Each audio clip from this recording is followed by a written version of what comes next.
વાવાઝોડું ટકરાઈ ચૂક્યું છે। કચ્છમાં બિપોરજોય વાવાઝોડું ત્રાટક્યું છે। વાવાઝોડાને લીધે મોટું નુકસાન હોવાની પણ હાલમાં जानकारी મળી રહી છે, પરંતુ સરકારના જે મંત્રીઓ છે તે ઉપસ્થિત છે। पिक्चर से कि बहुत डेंस कन्वेक्टिव क्लाउड अभी कच्छ और द्वारिका जैसे डिस्ट्रिक्ट्स में एंटर कर चुके हैं, इसीलिए हम बोल रहे हैं कि लैंडफॉल प्रोसेस शुरू हो चुका है। जो केंद्र बिंदु की बात आप कहते हैं उसका आकार क्या होगा? आप कह रहे हैं कि केंद्र बिंदु बड़ा है, उसका आकार क्या होगा? कुल आकार 700 किलोमीटर। साइक्लोन का जो केंद्र है इसको आई बोला जाता है, और ये जो आई आप देख रहे हैं यहाँ, इसका डायमीटर है लगभग 50 किलोमीटर। सो ये जो स्पीड में चल रहा है अभी, जैसे 13-14 किलोमीटर स्पीड में अभी आगे बढ़ रहा है, इसलिए कंप्लीटली आई वॉल क्लाउड पूरा अंदर जाने के लिए लगभग 5 घंटा लग जाएगा। और सर उस वक्त इसीलिए हम बोल रहे हैं मिडनाइट तक ये पूरी साइक्लोन का जो आई रीजन है और आई वॉल यानी वॉल क्लाउड है वो लैंड पे आ जाएगा। और उस वक्त विंड की रफ्तार कितनी होगी सर जब आई टकराएगा तट से? जब आई टकराएगा, आई की रीजन में तो for time being small period के लिए काम विंड हो जाता है, मगर जब आई वॉल एंटर करता है तब सबसे ज्यादा विंड होता है। सो जहां आई टकराएगा यानी जखौ के आसपास जो एरिया है जहां आई पास करेगा, पहले forward sector of the eye wall आएगा और तब विंड स्पीड बढ़ते हुए 115 to 125 kmph हो सकता है। फिर जब आई पास कर जाएगा, फिर रेयर सेक्टर साइक्लोन का आएगा, तो फिर जब 1 घंटे के लिए कि आधा घंटे के लिए जो विंड स्पीड कम हो गया होगा, फिर विंड स्पीड बढ़ेगा और 115 to 125 kmph फिर विंड आ सकता है। मैं आपको ये से एक्सप्लेन करता हूँ। जब अभी ये वॉल क्लाउड अप्रोच कर रहा है कच्छ कोस्ट की तरफ, यहाँ भी विंड स्पीड बढ़ रहा है, और ये विंड स्पीड का डायरेक्शन यही होता है कि ईस्टर्ली डायरेक्शन से जाकर वेस्ट की तरफ विंड जा रहा है। अभी जैसे ये मूव करके यहाँ तक आ जाएगा लैंडफॉल के टाइम, तब यहाँ विंड कम हो जाएगा, नहीं तो वेरी स्लो हो जाएगा विंड, जैसे 5 to 10 kmph। इसके बाद ये जो रियर सेक्टर है, ये रियर सेक्टर यहाँ आएगा, फिर हेवी रेन शुरू होगा और फिर स्ट्रांग विंड भी शुरू होगा। इसीलिए जब ये आई पास कर रहा होगा, तब यानी कभी भी कोई भी व्यक्ति ये महसूस करे कि ऑल ऑफ ए सडन बारिश बंद हो गया, नहीं तो all of a sudden wind बहुत कम हो गया, ये मत सोचिए कि साइक्लोन डिसिपेट हो गया। मगर साइक्लोन का आई आपका रीजन ऊपर जा रहे हैं, ये बड़ा डिस्ट्रक्टिव है। आपको वेट करना है जब तक इंडिया मेट्रोलॉजिकल डिपार्टमेंट ये नहीं बोला है कि साइक्लोन कंप्लीटली अंदर चला गया, तब तक आप सेफ प्लेसेस में रहिए, साइक्लोन शेल्टर के अंदर रहिए, बाहर मत आइए। सर, क्लाउड वॉल और आई का जो जिक्र किया, कितने घंटे तक लगभग ये कच्छ और जकाऊ के इस रीजन में रहेगा? इसका इम्पैक्ट क्या होगा? कितने सेंटीमीटर जो रेनफॉल है आप वो एक्सपेक्ट कर रहे हैं? यही बात मैं बार बार बोल रहा हूँ, 5 घंटे मिडनाइट तक इसका असर रहेगा पूरा आई वॉल आई पास करने के लिए। और इसमें heavy to very heavy rainfall होने के साथ साथ कहाँ कहाँ एक्सट्रीमली हेवी रेनफॉल यानी 20 सेंटीमीटर से ज्यादा बारिश हो सकता है। और इसके साथ साथ जैसे यहाँ विंड ऐसे जा रहे हैं, अभी साउथ से नॉर्थ विंड टकरा रहे हैं,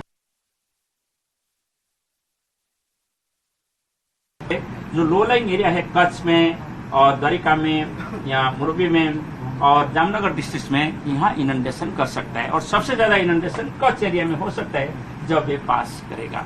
और हमारा पूर्वानुमान जो है वो है 2 से 3 मीटर हाइट का सामुद्रिक लहर आ सकता है और इनंडेशन करा सकता है। सर, आपने कहा कि जब केंद्र बिंदु पास होगा, जो आई है 50 किलोमीटर जिसका डायमीटर आपने बताया, तो वो जब पारित करता है तो उसका एक सबसे इम्पोर्टेंट फीचर ये है कि तब हवाएं कम चलेंगी या बारिश नहीं होगी। वो कितना, उसका डायमीटर क्या होगा जो आप कह रहे हैं जब ये आई पास? एरिया कितना होगा? देखिए, साइक्लोन मूव कर रहा है ना, जब ये तट को टकराएगा, ऑल ऑफ ए सडन जो अभी हैवी रेन और स्ट्रांग विंड चल रहा है वो कम हो जाएगा। तो इससे महसूस होगा कि ये आई आ रहे हैं अभी, और ये आई मूव करने के लिए जब डायरेक्ट जखाऊ के पास आप देखेंगे लगभग 2 घंटा लग सकता है कंप्लीट आई जाने के लिए, कि 1 घंटा लग सकता है। फिर इसका जो रियर सेक्टर है, ये जो आप देख रहे हैं यहाँ, ये फिर आ जाएगा कच्छ डिस्ट्रिक्ट के ऊपर। और जब फिर रियर सेक्टर आएगा, फिर विंड डायरेक्शन जो अभी ईस्ट से वेस्ट विंड था, अभी विंड वेस्ट से ईस्ट हो जाएगा, माने ऑपोजिट विंड हो जाएगा। सो जो पेड़ पहले घिर नहीं रहा था, अभी वो पेड़ घिर जाएगा। जो मकान टूटा नहीं था अभी वो मकान टूट जाएगा, क्योंकि अभी अपोजिट विंड से सेम स्पीड से विंड आ रहा है, इसीलिए जैसे धक्का लगता है, इसलिए इसका नुकसान हो सकता है। इसलिए जब आई इसलिए जो एरिया में आई पास कर रहे हैं वहाँ 2 बार आई वॉल आ रहे हैं, इसलिए वो एरिया सबसे ज्यादा खतरनाक है और डेंजरस है। तस्वीरों में जो दिखता है सर, गोल्ड साइक्लोन जिस तरीके से मूव करता है उसी को आप कह रहे हैं आई वही सबसे ज्यादा इम्पैक्ट है। मैं आपको आई दिखा रहा हूँ ना, यहाँ ये आई है, जहाँ आप व्हाइट वो आई है, ये जो रीजन आप देख रहे हैं ये आई वॉल है। सर आपने ये भी कहा कि जब केंद्र बिंदु आएगा तो हवाएं नहीं चलेंगी, बारिश कम हो जाएंगी, और दूसरी तरफ ये भी कह रहे हैं कि बहुत हवाएं रफ्तार सबसे ज्यादा, तो ये क्या कंफ्यूजन है? जब आई आएगा, आई जिस एरिया के ऊपर होगा तब ऑल ऑफ ए सडन आपका विंड स्पीड कम हो जाएगा, बारिश भी कम हो जाएगा 1 घंटे के लिए, नहीं तो 1.5 घंटे के लिए। इसके बाद फिर जो पिछला हिस्सा आएगा साइक्लोन का, फिर ऑल ऑफ ए सडन आपका बारिश तेज होगा, हेवी रेन होगा, फिर विंड बढ़ेगा।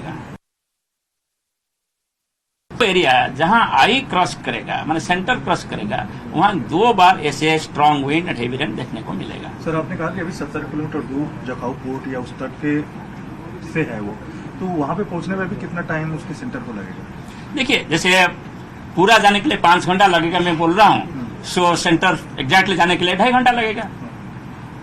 सर कितना स्ट्रक्चर डैमेज आप एक्सपेक्ट कर रहे हैं, क्योंकि आप जिस तरह की कंडीशन बता रहे हैं उससे सबसे ज्यादा डैमेज कोस्टल लाइन पे रहने वाले लोगों के घर और जो बाकी जो स्ट्रक्चर्स हैं उनको होगा, तो किस तरीके की हिदायत दी गई है फर्दर? देखिए, हमारा जो पूर्वानुमान है वो अभी भी जारी है, जो विंड स्पीड बोला था वही विंड स्पीड हम बोल रहे हैं, इसलिए जो स्ट्रक्चरल डैमेज होगा हम पहले बोले थे अभी वो जारी है। पाथ में कोई चेंजेस नहीं है, वही पाथ है जो बात वही है जब जखाऊ के आसपास क्रॉस करके हम बोले थे, हम भी अभी यही एक्सपेक्ट कर रहे हैं कि कराची और मांडवी के बीच में जखाऊ के आसपास ये तट को पार करेगा। सर अभी आप बोल रहे हैं कि आई ऑफ द साइक्लोन में स्पीड 50 किलोमीटर पर आ रही है, साइक्लोन का जो फॉरवर्ड मूव 15 किलोमीटर अभी है, but I of the cyclone जब वो हिट करता है कोस्ट पे, देन इन द आफ्टरमैथ सबसे ज्यादा डैमेज होता है, क्योंकि पीछे से जो विंड से वो आती है और फिर हवा टकराते हैं 2 डायरेक्शन। इसका मतलब नहीं कि आफ्टरमाथ जो आता है इसमें ज्यादा विंड स्पीड होता है। आप एक पकड़ लीजिए, एक बैम्बो है यहाँ फॉर एग्जाम्पल, बैम्बो स्टिक है, आप इसको निकालना चाहते हैं, आप क्या करते हैं, इससे झुकते हैं ऐसे, फिर ऐसे झुकते हैं अपोजिट डायरेक्शन में।